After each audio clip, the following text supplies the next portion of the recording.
So imagine you're one of the wealthiest tycoons in, like, 1860s America. Right, you're dressed to the nines in this full, bespoke Victorian finery. Exactly. But you're standing in a choking cloud of dirt, watching jockeys literally tie million-dollar horses to pine trees. It's just such a wild, chaotic image. It really is. Welcome to the Deep Dive. Today our mission is to explore the grit, the magic, and, well, the absolute unpredictability of Saratoga Springs. And specifically the legendary Saratoga racecourse up in the Adirondack region. Yeah. And to guide this exploration, we're pulling from a really fascinating regional history project. It's called Echoes of the Alpine. Specifically, we're looking at their script titled Episode 5, The Sport of Kings, which is just great because it digs into the unfiltered legacy of this landmark. It totally strips away the modern mythology. Yeah. Because, when people hear the Sport of Kings applied to Saratoga, which is America's oldest continuously operating thoroughbred racetrack, by the way, over 160 years old. Right, people immediately default to a very specific image. Yeah, you picture massive hats, seersucker suits, mint juleps in silver cups. This atmosphere of absolute refined control. Exactly. You assume it's this environment engineered so that wealth and status just kind of insulate you from the chaos. But that polished perception hides a foundation that is, honestly, entirely born of chaos. Oh, completely. I mean, if we look at the actual timeline, the story of the Saratoga racecourse begins in August of 1863. Which is, wait, that's right, in the absolute bloodiest stretch of the American Civil War. It is. The timing is staggering when you really contextualize it. Yeah, the summer of 1863. I mean, Gettysburg had just concluded weeks earlier, right? Exactly. And the brutal draft riots were literally tearing apart New York City. Which is essentially just a train ride down the Hudson River from Saratoga. Right. The nation is fracturing. It's a moment of profound national trauma. And yet, right in the epicenter of that darkness, this massive luxury sporting venue is launched. That just feels completely dissonant to me. Like, why launch a sprawling festival of wealth and gambling while the country is literally at war with itself? Well, it points to a deep, somewhat desperate psychological necessity. Really? How so? In periods of extreme trauma and uncertainty, society doesn't just shut down its desire for spectacle. It actually amplifies it. Oh, interesting. Like they need a distraction. Exactly. People crave a gathering place. They need something that feels vital and alive, something larger than life. So launching Saratoga wasn't just like a cynical business venture. No, it provided an escape valve. It underscores this fundamental human desire for community and thrill, especially when the broader world feels like it's collapsing. Wow. And, the guy who provided that escape valve is just as surprising as the timing. Oh, absolutely. Because when you think of the architect behind America's most prestigious thoroughbred track, Yeah. your mind goes to, like, old money aristocrats. A Vanderbilt or an Astor. Right. But the driving force here is John Morrissey. John Morrissey, who is basically a gritty, fast-talking character straight out of a gangster film. He really is. He represents the exact opposite of the pedigree that Saratoga celebrates today. Right. He was a bare-knuckle boxer, wasn't he? He was a bare-knuckle boxer. He ran gambling houses, and he was deeply embedded in the rough-and-tumble street politics of the era. He's running numbers in smoky back rooms, operating on the absolute fringes of polite society. Exactly. So how does a guy like that summon the global elite to upstate New York to watch horses run in a circle? Well, he was a brilliant observer of human behavior. Morrissey recognized a unique geographic advantage. Because of the springs, right? Yes.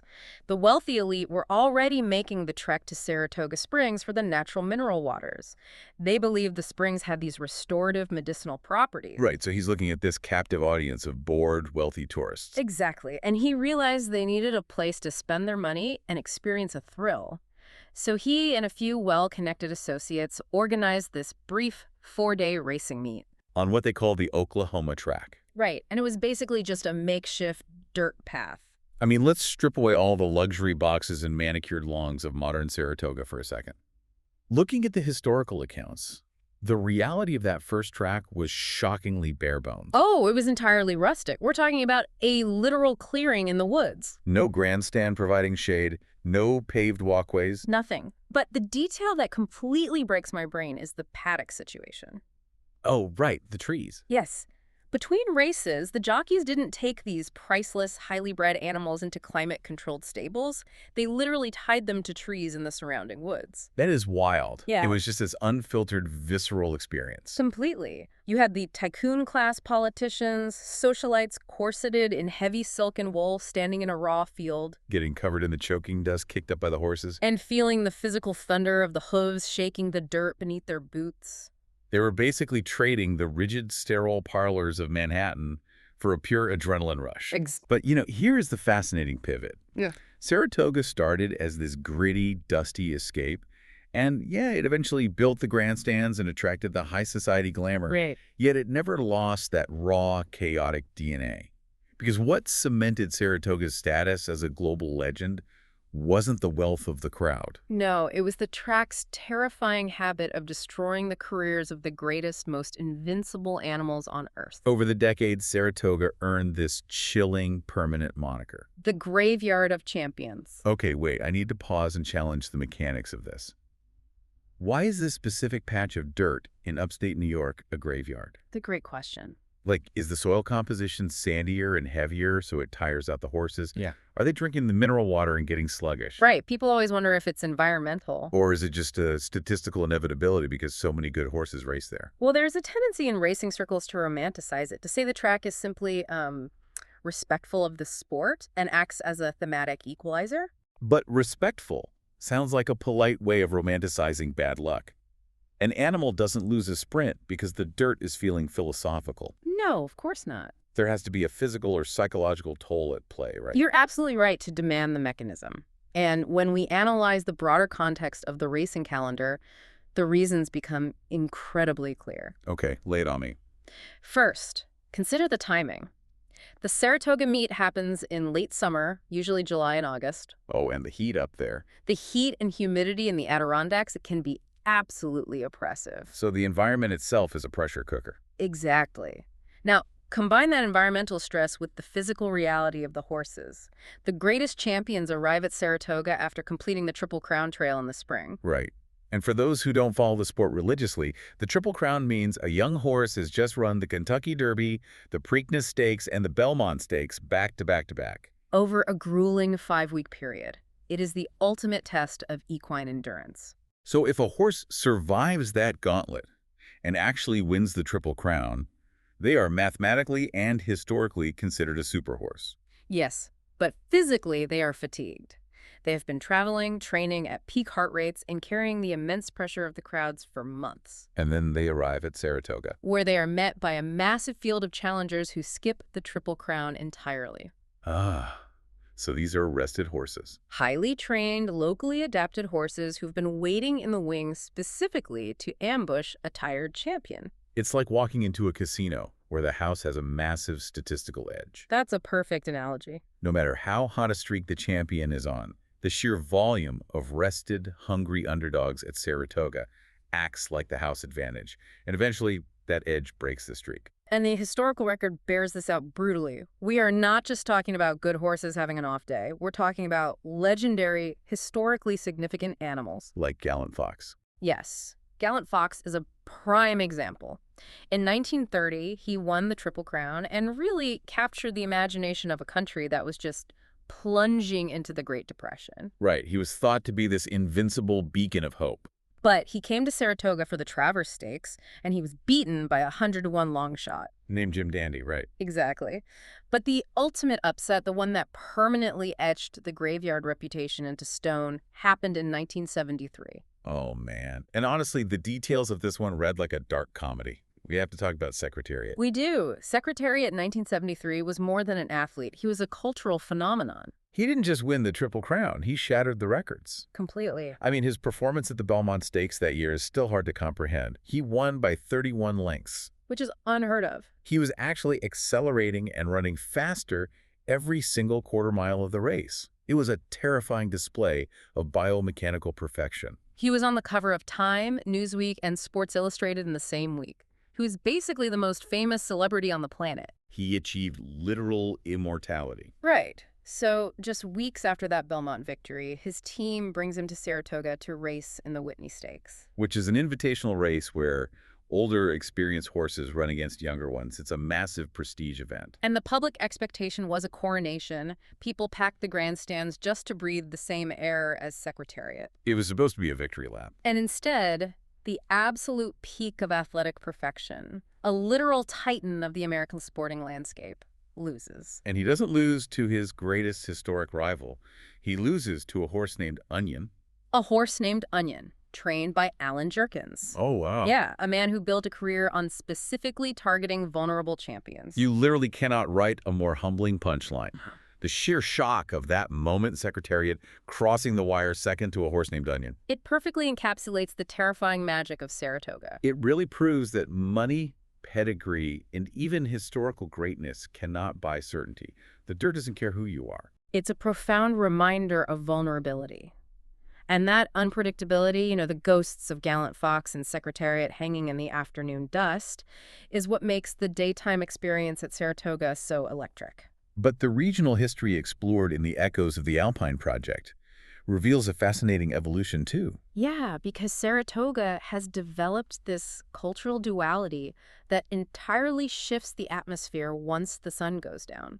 That shift is one of the most unique aspects of the region. I mean, you have the grit, the sweat, the tearing up of losing betting tickets during the day. It's loud and visceral. But right nearby the track is SPAC.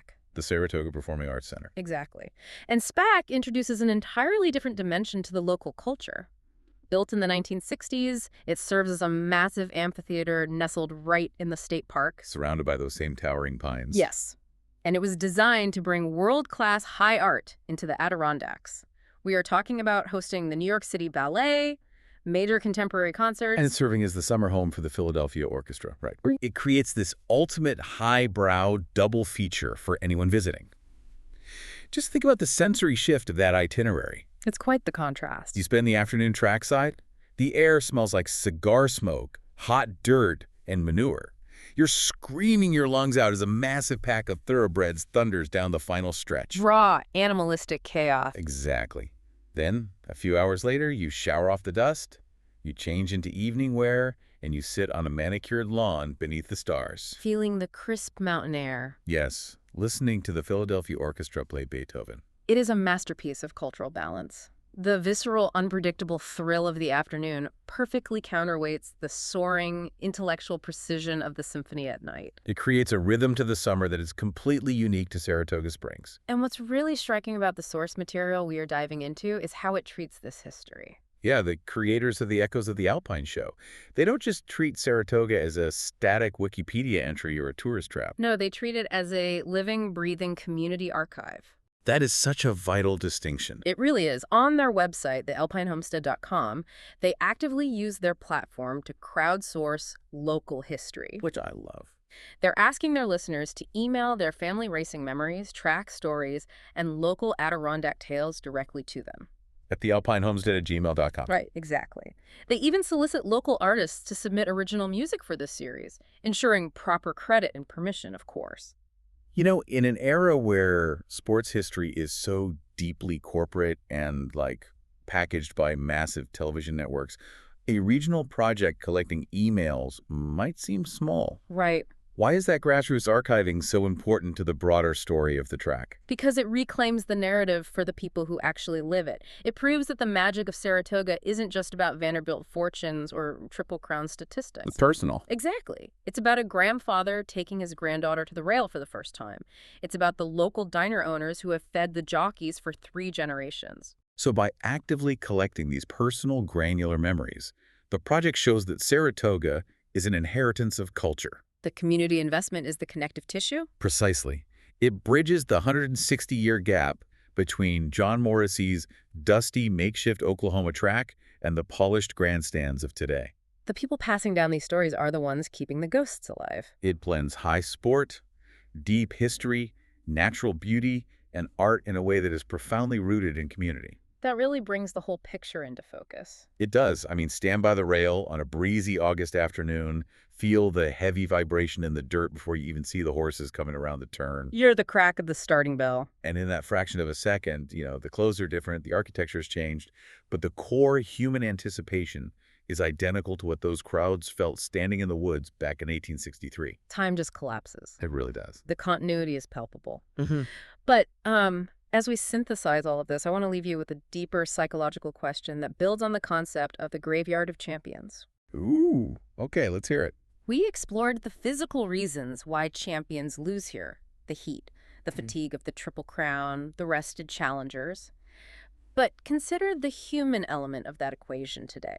You mean the trainers and the jockeys? Exactly. Think about the modern trainer who brings a heavily favored, undefeated champion to Saratoga. Right. They know the history.